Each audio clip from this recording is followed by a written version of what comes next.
Қайырлы күн, құрметті менің көрермендерім, менің арнама қош келіпсіздер. Бүгін сіздермен осындай керемет түскі астар дайындайтын боламыз.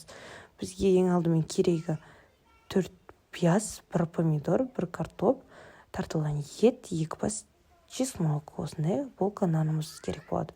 Мен сөздің ашына шамалы су қашқан 1-2 күн болып қалған болка нанды дайындадым, обал болмасын деп. Ең алдымен пияздарымызды осылай майдалау турап аламыз.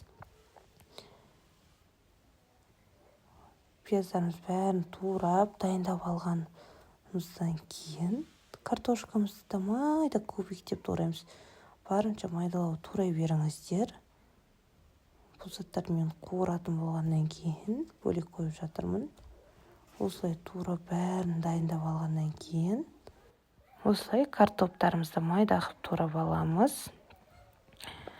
Бұл керемет түскі астар екен. Үй ішіміздің бәріне ұнады.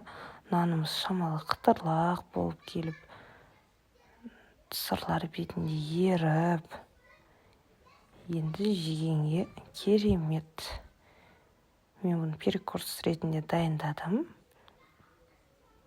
Осылай ішіңізге дайындап берсеңіздер болар екен. Дәмі кереметтей болып шығады. Алдағы уақытта толық не салып, не қойғандардың бәрі видеода бар.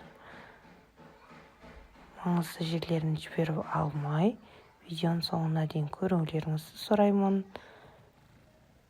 Сіздерге не қызық сұрақтарыңыз болса, комментария бөліміне қалдырып кетіңіздер.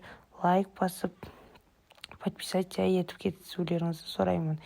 Алдағы уақытта жеңіл рецепт түрлерін салатын боламын. Қолжетімді. Осылай қызып тұрған тапамызға азырақ сары майымызды саламыз. Сары майымызды ертіп алып, сары майымызды үстінен пиязымызды қуырып, пияздың етімізді қуырып, оның үстінен картоп пен чесногымызды қуырып, азырақ тұз саламыз. Кез келген дәмдеуіштерді салуға болады.